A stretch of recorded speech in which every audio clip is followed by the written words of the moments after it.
구약성경 사무엘상 12장 1절에서 4절까지의 말씀 같이 앞에 있는 말씀 읽습니다. 12장 1절에서 4절까지입니다. 같이 읽겠습니다. 사무엘이 온 이스라엘 백성에게 말하였다. 나는 너희가 나에게 요청한 것들을 다 들어주어서 너희를 다스릴 왕을 세웠다. 그러니 이제부터는 왕이 너희를 인도할 것이다. 나는 이제 늙어서 머리가 희게 새었고 나의 아들들이 이렇게 너희와 함께 있다. 나는 젊어서부터 오늘까지 너희를 지도하여 왔다. 내가 여기 있으니 주 앞에서 그리고 주께서 기름 부어 세우신 왕 앞에서 나를 고발할 일이 있으면 하여라. 내가 누구의 소를 빼앗은 일이 있느냐? 내가 누구의 나귀를 빼앗은 일이 있느냐? 내가 누구를 속인 일이 있느냐? 누구를 억압한 일이 있느냐? 내가 누구한테서 뇌물을 받고 눈 감아준 일이 있느냐? 그런 일이 있다면 나를 고발하여라. 내가 너희에게 갚겠다. 이스라엘 백성이 대답하였다. 우리를 속이시거나 억압하신 적이 없습니다. 누구에게서든지 무엇 하나 빼앗으신 적이 없습니다. 아멘. 이스라엘의 마지막 사사를 사무엘이라고 봅니다. 이 마지막 사사 사무엘이 이제 왕을 세우고 사사로서의 일을 내려놓게 되는 시점에 온 겁니다. 이후에 제사장으로서의 역할들은 합니다. 그러나 사사로서의 역할은 마지막으로 이제 백성들에게 고하며 사울 왕을 세운 것을 같이 축하하며 이 고별사를 하고 있습니다.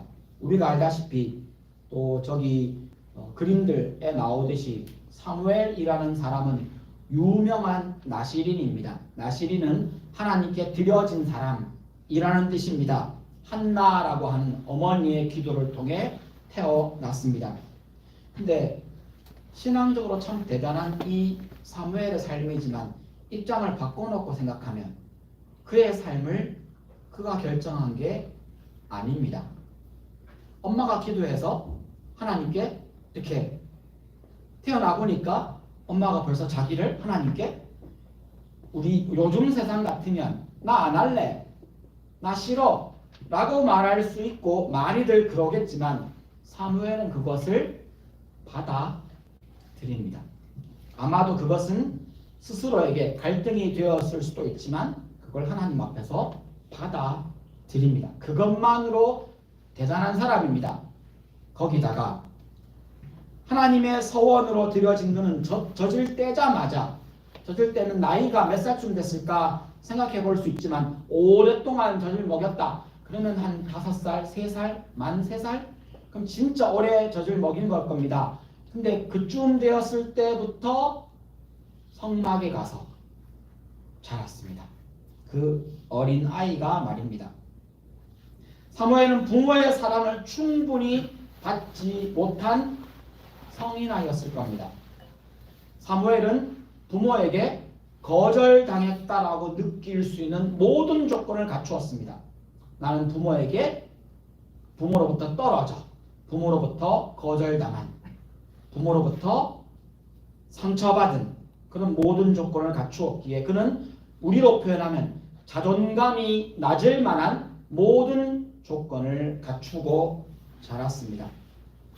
눈치 보며 자랐을 겁니다. 엄마 아빠 없는 데서 어른들만 있는 성막에서 자랐다면 그는 평생 눈치 보며 살았을 겁니다. 아마 10대쯤 되었을 때에는 벌써 애 어른이 되어 있었을 것이 분명합니다. 본인이 부모로부터 충분히 사랑받지 못했기 때문에 아마 그는 자기의 자녀들을 충분히 따뜻하게 사랑하는 법을 배우지 못했을지도 모릅니다. 아마 어른이 되어 사사로 제사장으로 일하면서도 사무엘은 무던히 고뇌하며 매번 자기의 상처를 부둥켜 안고 씨름하면서 살아야 했을 겁니다. 여기까지가 상담을 공부한 제게 보이는 사무엘의 인간적인 모습입니다. 이렇게 보면 사무엘 사고치며 살아야 되거든요. 여기까지 보면 사무엘 이 빈 상처와 열등감과 비어있는 그 마음 때문에 사고치며 문제 일으키며 반항하며 살아야 했을 겁니다. 그런데 성경에 기록되어 있는 사무엘의 모습은 사뭇 다릅니다. 성경에 기록되어 있는 그 누구보다 그 어떤 나시린보다 그는 하나님 앞에 헌신되어 있었고 그의 삶은 올바랐으며 그는 하나님 앞에 그리고는 심지어 백성들에게 자기 책임을 충분히 다합니다. 이게 순간 욱하는 마음으로 반발로 혹은 내가 사랑받지 못했으니까 나는 바르게 살아야지 나는 불행한 가정에서 모범생 나오는 것처럼 말입니다. 그렇게 살 수 있는 충동적인 행동을 할 수 있음에도 불구하고 이상할이 많지 사무엘은 길고 오랫동안 성실하게 안정적으로 자기 일을 수행하며 사랑의 모습으로 일관되게 살아갑니다.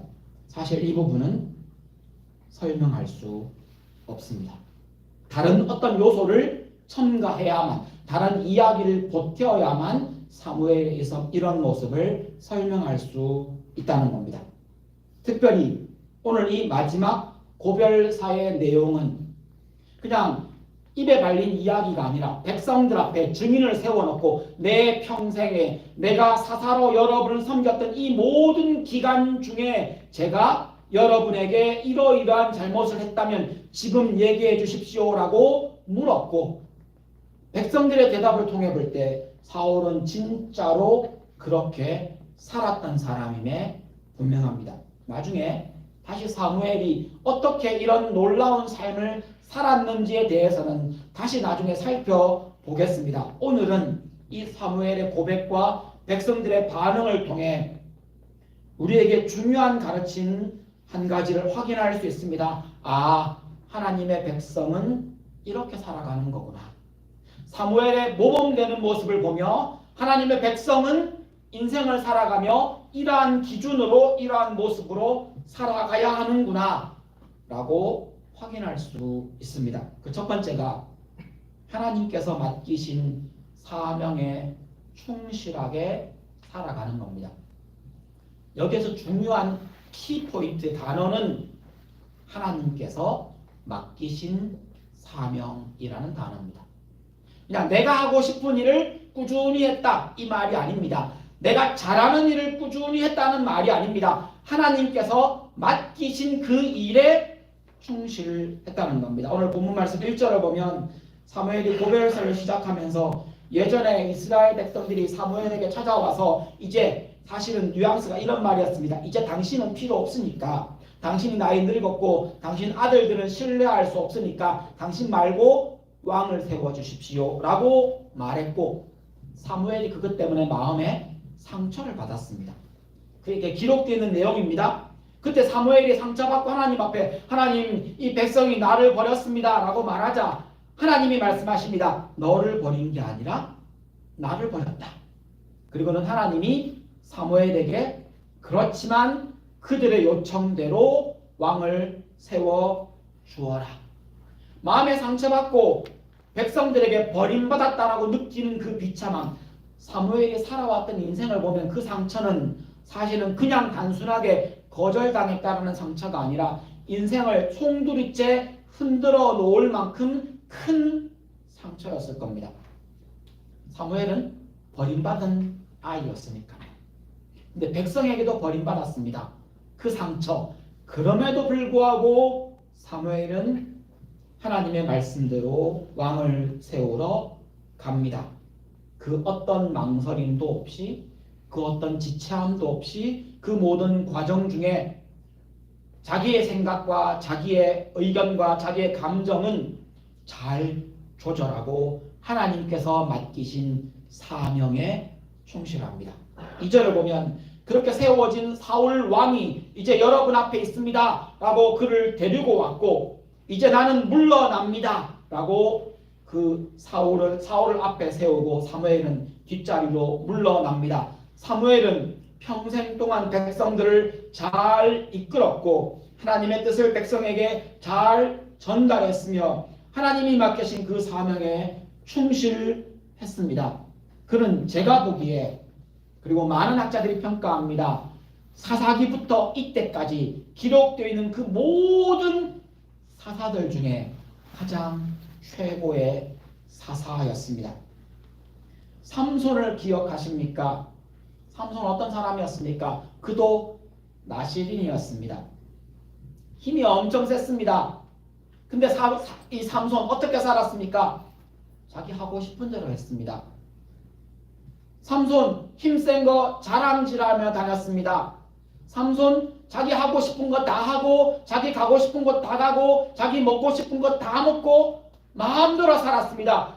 삼손이 하나님께서 주신 사명을 온전히 수행했던 순간은 그가 마지막 죽는 순간뿐이었습니다. 기드온, 사사 중에 대단한 엄청난 사사입니다. 얼마나 대단하냐 하면 300명의 군사를 데리고, 그것도 싸움 잘하는 300명을 뽑은 게 아니라요, 사실은 인원수 줄이기 위해 하나님이 물먹는 개울가로 데려가서 가장 희귀하게 이상한 방법으로 물먹는 사람 300명 뽑아다가, 싸움 잘하는 사람 아닙니다, 그들을 뽑아다가 데리고 가서 미디안 군인들을 12만 명을 죽입니다. 그런 엄청난 사사. 그러고 난 다음에 자기 마음대로 살았습니다. 사무엘은 자기에게 맡겨진 사명에 충실했다라는 이 말이 그 시대의 배경으로 보면 그냥 단순한 말이 아니라는 겁니다. 사무엘은 분명히 아마도 마태복음 25장 21절에 나오는 그 칭찬을 하나님께 들었을 겁니다. 너는 착하고 신실한 종이다. 적은 일, 보잘것없는 일, 쉬운 일, 하찮은 일에 사명감을 가지고 성실하게 순간이 아니라 지속적으로 그의 평생에 그렇게 일하는 것은 쉽지 않습니다.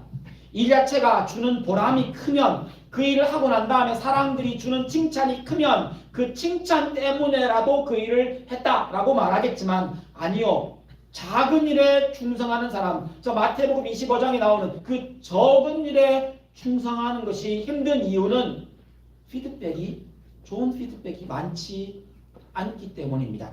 일은 쉬울 수 있지만, 일은 내 능력에 맞을 수 있지만 사람들의 피드백은 많지 않습니다. 그래서 적은 일을 하는 사람들이 흔하게 짧게 그 일을 하다가 그만두는 경향이 있는 것 같습니다.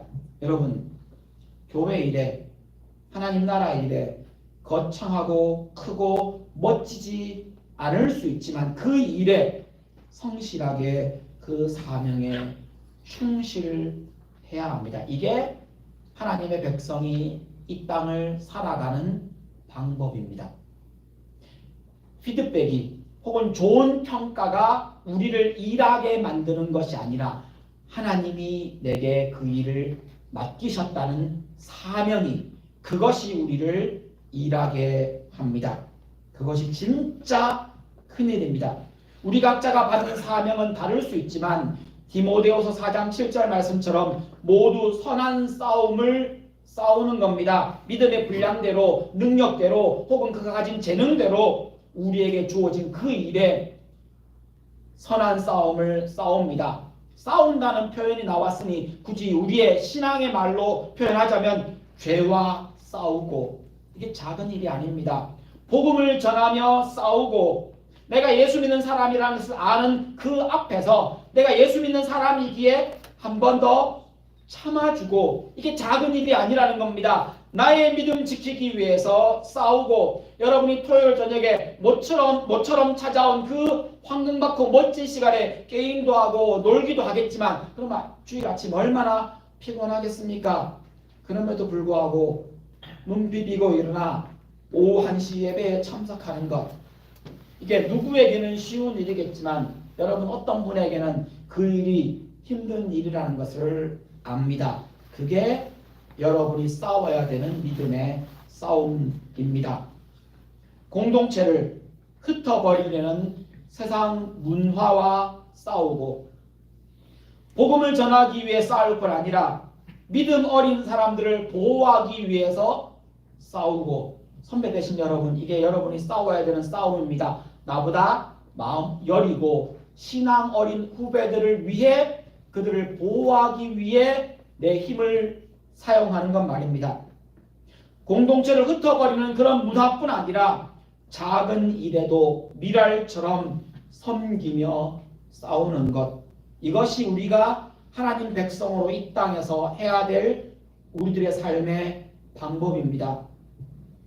다음 주에 친교 준비 간단하게 하잖아요.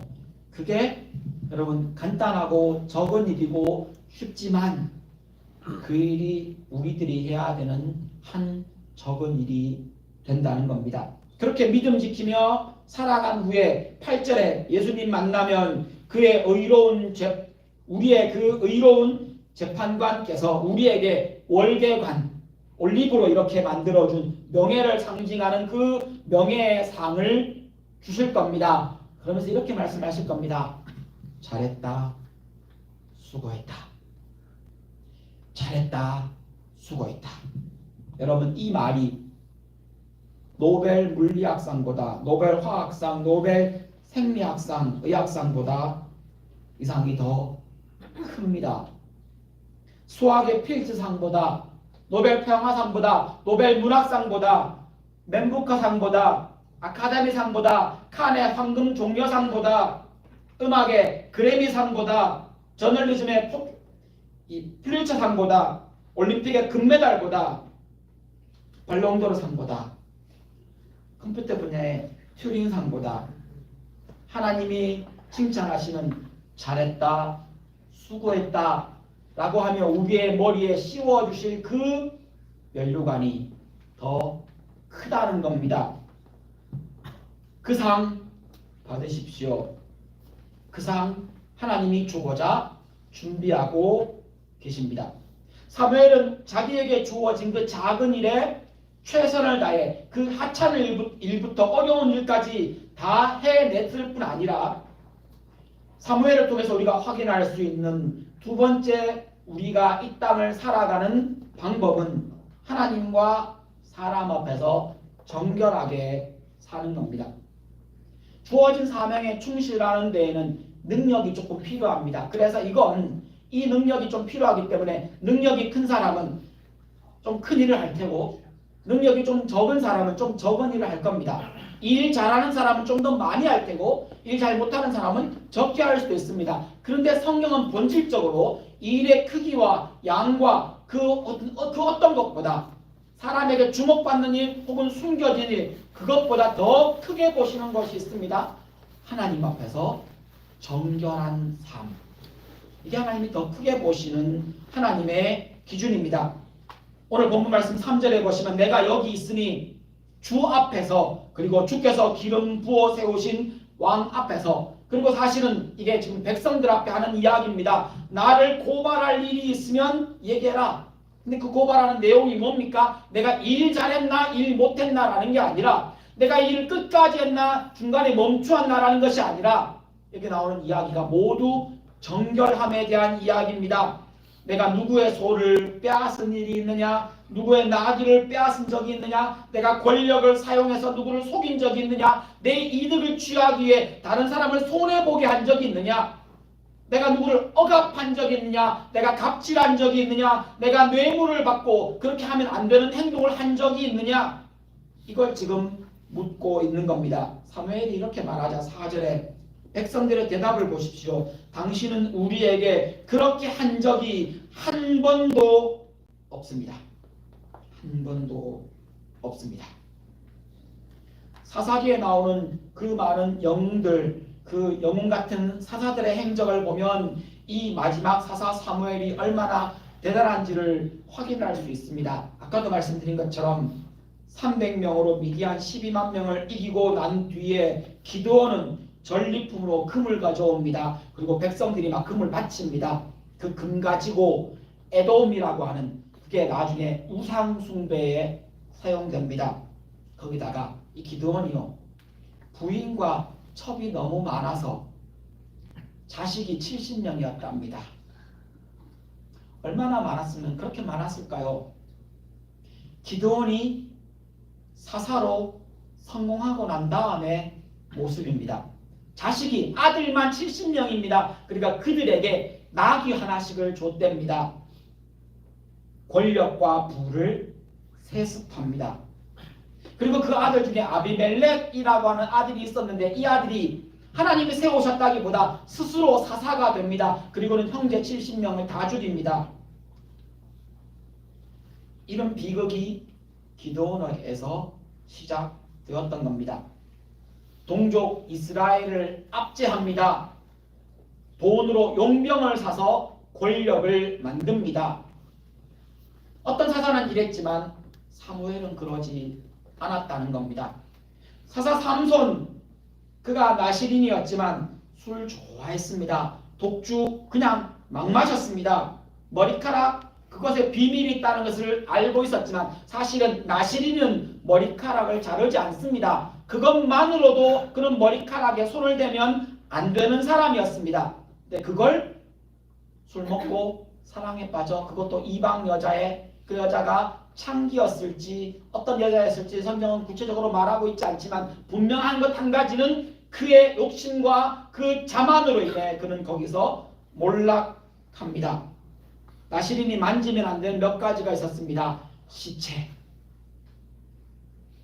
삼손은 그걸 만지고 자랑했습니다. 그렇게 교만했던 능력 있는 삼손, 그가 갖추지 못한 것은 하나님과 사람 앞에서 정결한 삶이었습니다. 능력보다 정결이 더 중요하고 성과보다 정결함이, 거룩함이 하나님 앞에 더 소중합니다. 시편 24편 3절에 누가 하나님 앞에 설 수 있습니까? 라고 묻습니다. 어떤 사람을 하나님이 기뻐하십니까? 라고 묻습니다. 그리고 그 대답을 이렇게 합니다. 4절입니다. 일 잘하는 사람이 아니라, 능력 있는 사람이 아니라, 성공한 사람이 아니라 죄 없는 손과 깨끗한 마음을 가진 사람, 헛된 것에 뜻을 두지 않고 거짓 맹세를 하지 않는 사람이 하나님 앞에 서는 사람이라고 고백합니다. 그리스도인이 일 잘하는 것은 좋은 성과를 내는 것이 아니라 순종을 잘하는 겁니다. 제가 여러 번 강조하던 이야기지만 하나님이 능력이 부족해서 우리와 함께 일하시는 게 아닙니다. 하나님이 결과 더 좋게 만들 수 있는 능력이 부족해서 우리를 거기다가 갖다 놓으신 게 아닙니다. 하나님이 하나님 스스로 자기를 우리에게 드러내 보여서 전도하고 복음을 전하는 하나님의 더 놀라운 계획이 있으심에도, 능력이 있으심에도 불구하고 하나님은 우리를 통해 그 복음이 전파되기를 기뻐하십니다. 이게 하나님의 뜻입니다. 하나님은 결과를 더 좋게 만드는 데 관심이 있는 게 아니고 우리가 정결함으로 그것에 동참하고, 그러므로 하나님이 기꺼이 우리에게 상 주고 싶으셔서 우리를 기꺼이 높이고 싶으신데 일 다 만들어 놓고 우리를 거기에 이름 하나 올려두고 싶으셔서 하나님 일 다 하시고 우리 이름을 거기에 올리고 싶어 하시는 겁니다. 그리스도인이 일 잘하는 것은 돈 많이 버는 것이 아닙니다. 높은 자리에 오르는 것이 아닙니다. 오히려 낮아지고 겸손하고 더 잘 섬기고, 미랄로 표현한다면 더 잘 죽고 더 사랑하는 것이 하나님 보시기에 하나님 백성이 더 일 잘하는 방법입니다. 그래서 야고보서 1장 27절이 이렇게 말하는 겁니다. 하나님 아버지께서 보시기에 깨끗하고 흠이 없는 경건은 어려움을 겪고 있는 고아들과 과부들을 돌보아주고 자기를 지켜 세속에 물들지 않게 하는 것입니다. 고아와 과부는 지금도 그때도 가장 힘없는 사람들의 대표입니다. 그리고는 도와주고도 돌려받을 일이 없는, 돌려받을 가능성이 적은 사람들입니다. 이들을 도와줘도 후에 갚지를 못할 만큼 힘든 삶을 그때도 지금도 살아가기 쉬운 사람들입니다. 고아가 얼마나 이 시대에 살기 힘든지 여러분 혹시 아십니까? 그때는 더 그랬지만 홀로 된 과부가 아이들을 키우며 살아가는 것이 얼마나 힘든지 혹시 여러분들은 아십니까? 그들에게 기꺼이 도와주는 삶, 힘없고 약자인 사람들, 도와주고도 돌려받을 일 없는 사람들을 도와주는 것, 기꺼이, 그것이 하나님이 기뻐하시는 경건의 모습입니다. 하나님 사랑하는 마음으로 하나님이 기뻐하시는 일에 자기를 드리는 삶이 바로 그것입니다. 그래서 세상의 악한 흐름에 물들지 않는 겁니다. 여러분, 하나님이 맡기신 작은 일에 충실하십시오. 친교 준비하는 게 그 작은 일 중에 하나일 겁니다. 여러분이 교회 혹은 여러분 로고스나 레마의 작은 일로 섬기는 것, 그게 여러분이 할 수 있는 작은 일, 맡기신 작은 일, 그 사명에 충실하는 일이 될 겁니다. 청소하고 정리하는 일에 당첨되시면 하나님이 내게 이 일 주셨구나. 조금 이따 그 일을 여러분이 직접 경험하시면 좋겠습니다. 그 일이 얼마나 좋은 기회가 되는지 여러분 매주 이렇게 기도해 보십시오. 하나님 매주 제가 당첨되게 해 주십시오. 제 옆에 사람들이 부담스러워서 안 오려는 마음보다 저와 함께 일하고자 하는 사람이 저와 함께 테이블에 앉게 해주십시오. 이 기도가 우리의 기도가 되었으면 좋겠습니다. 사람과 하나님 앞에서 정직하고 경건하게 살아가는 우리가 되었으면 좋겠습니다. 함께 기도하시겠습니다. 기도하실 때 이렇게 기도하십니다. 하나님이 나에게 맡기신 로고스, 레마, 교회, 하나님이 맡기신 우리 가정에서 내가 충실하게 해주십시오 라고 기도하시면 좋겠습니다.